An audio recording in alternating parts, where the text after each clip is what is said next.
president this country has ever seen. His real supporters know this.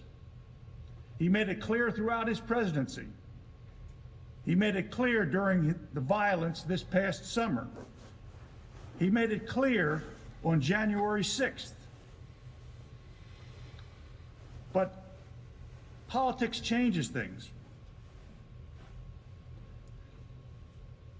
Politics has created and interposed an element that should not be here. It has interposed the element of hatred. And the political world changes when hatred becomes part of the dynamic. As we wrote in our answer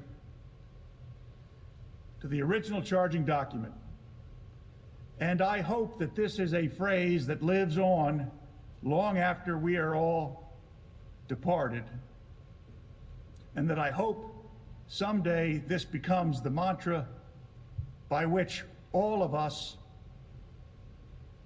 operate who work for the benefit of the public. That political hatred has no place in the American justice system, and most certainly no place in the Congress of the United States.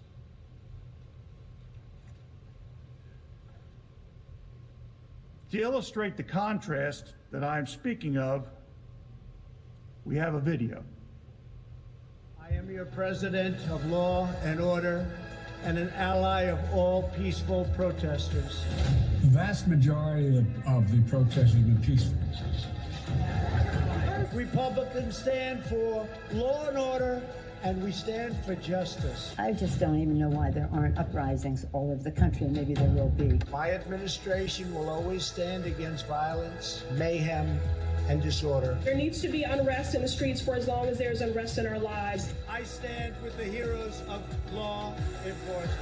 And you push back on them, and you tell them they're not welcome anymore, anywhere. We will never defund our police. Together we will ensure that America is a nation of law and order. We were in high school, I'd take you behind the gym and beat the hell out of him. I think you need to go back and punch him in the face. Feel like punching him. We just want law and order. Everybody wants that.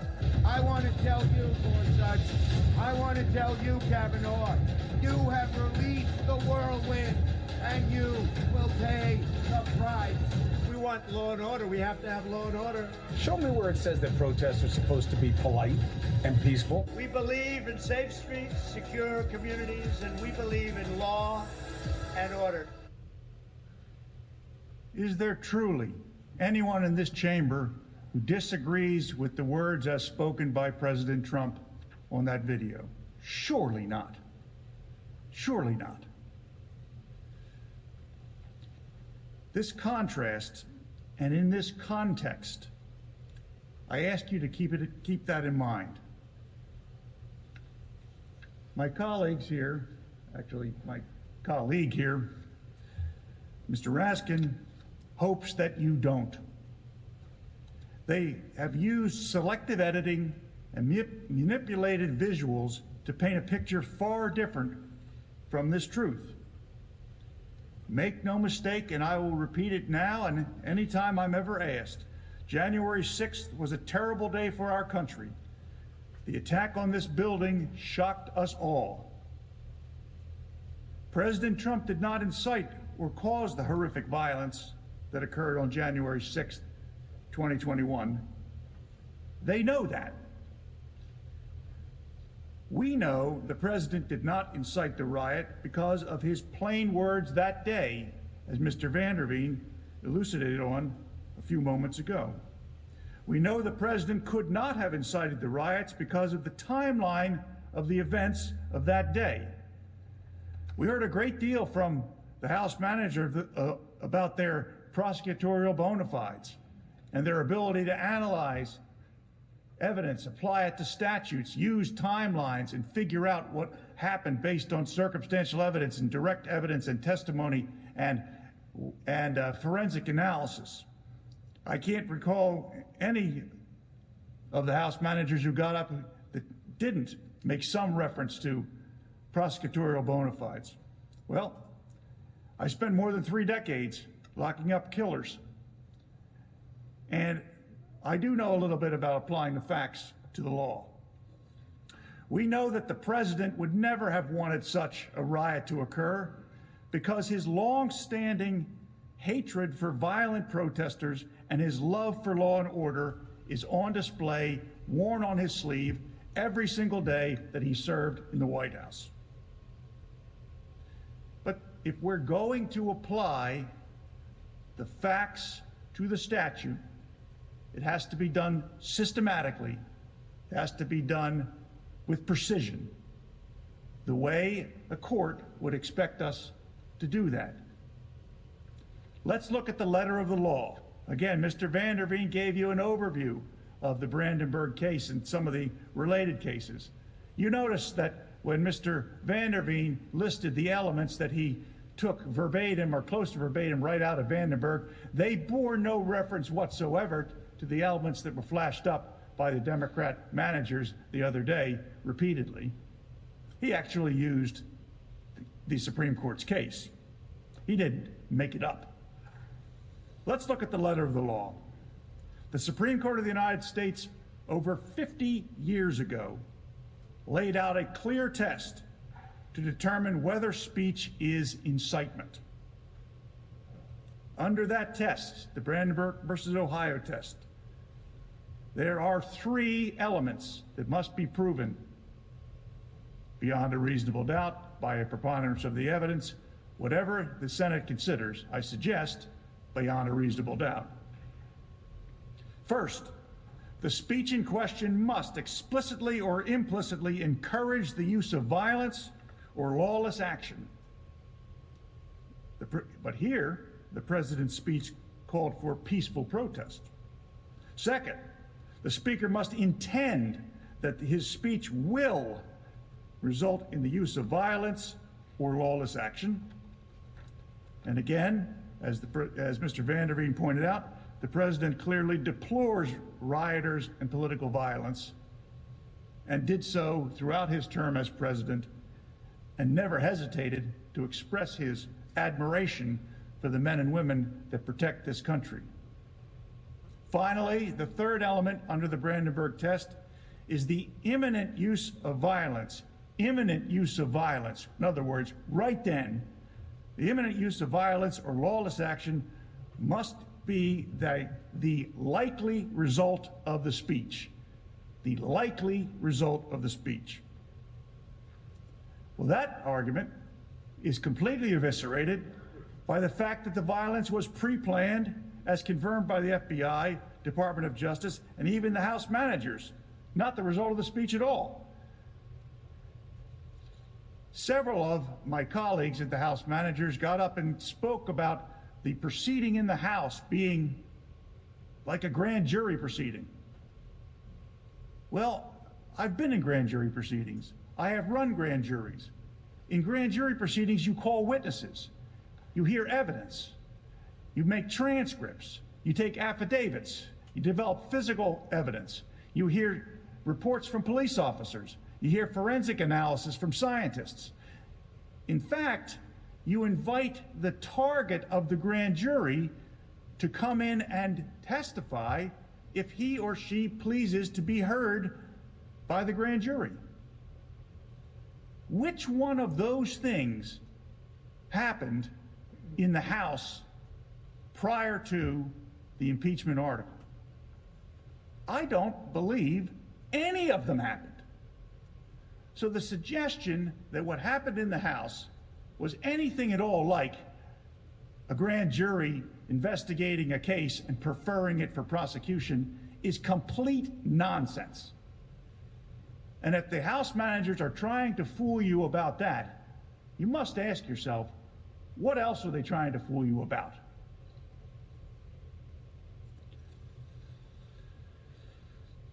Let's look more closely at the president's speech. We have mentioned this line before, but it is so critical we need to talk about it again. The president asked that the attendees at his rally peacefully make their voices heard. I know that everyone here will soon be marching over to the Capitol building to peacefully and patriotically make your voices heard.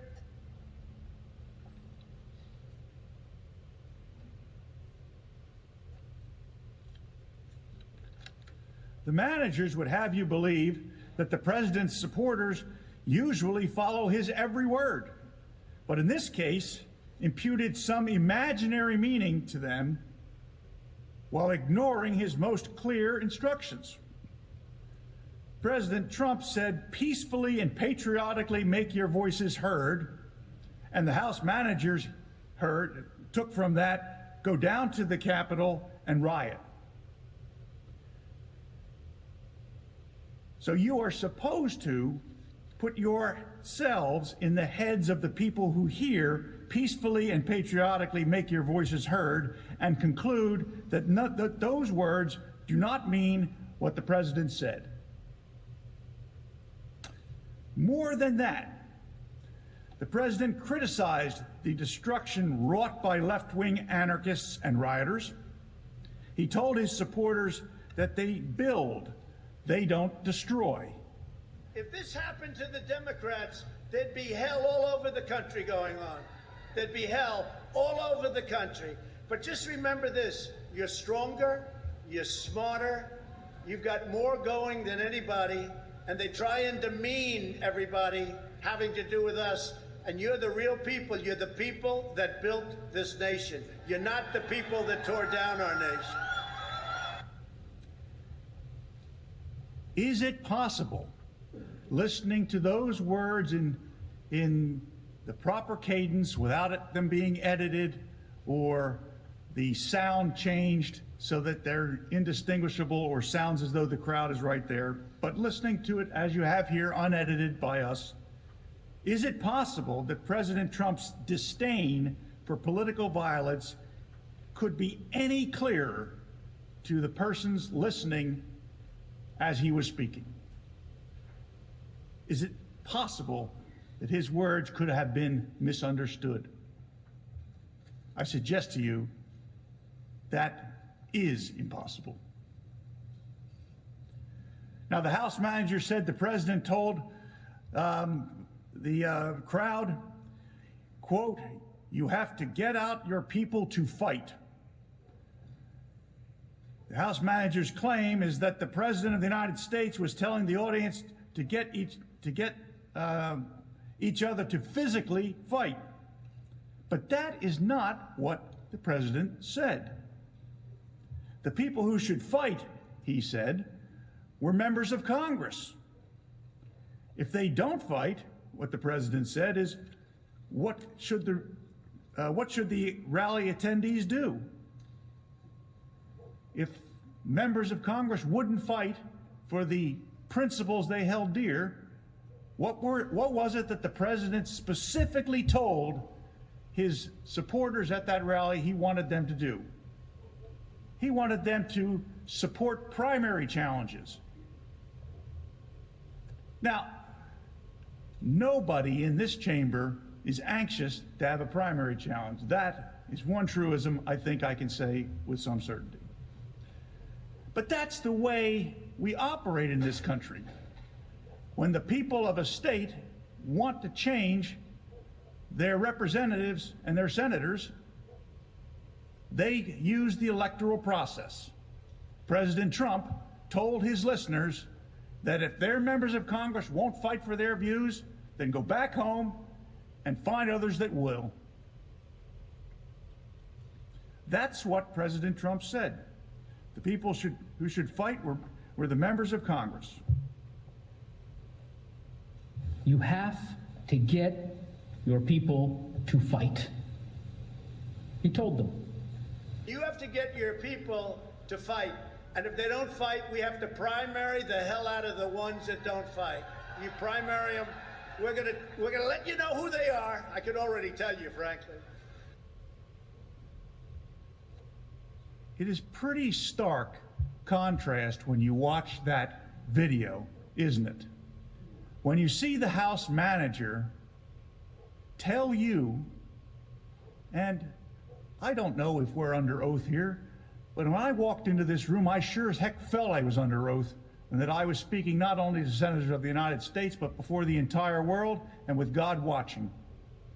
And a House manager got up here and told you that the President of the United States on January the 6th, 2021, told the crowd that they had to go and fight. And the implication that they wanted you to draw was that he was sending them down to Capitol Hill to go and breach the building and trash the very sacred halls of Congress.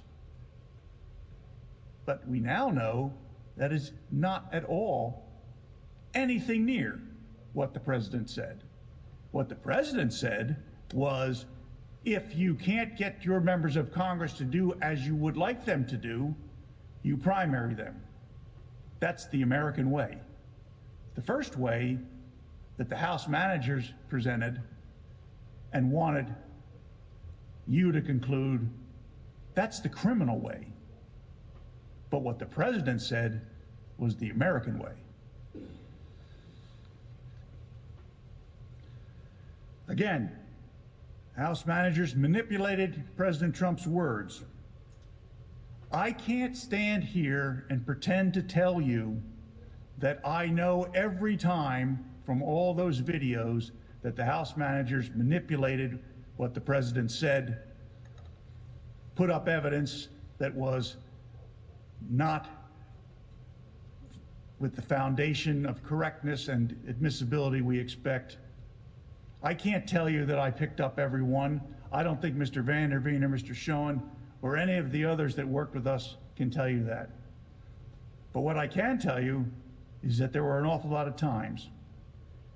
And I know at least some of you were judges in previous lives.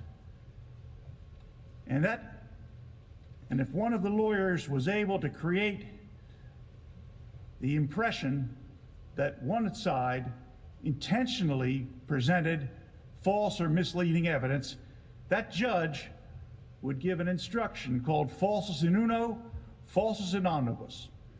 False in one thing, false in everything. In other words, if they're trying to fool you about one thing, not only might they be trying to fool you in something else, but under that maxim of the law, you may conclude they're trying to fool you in everything else.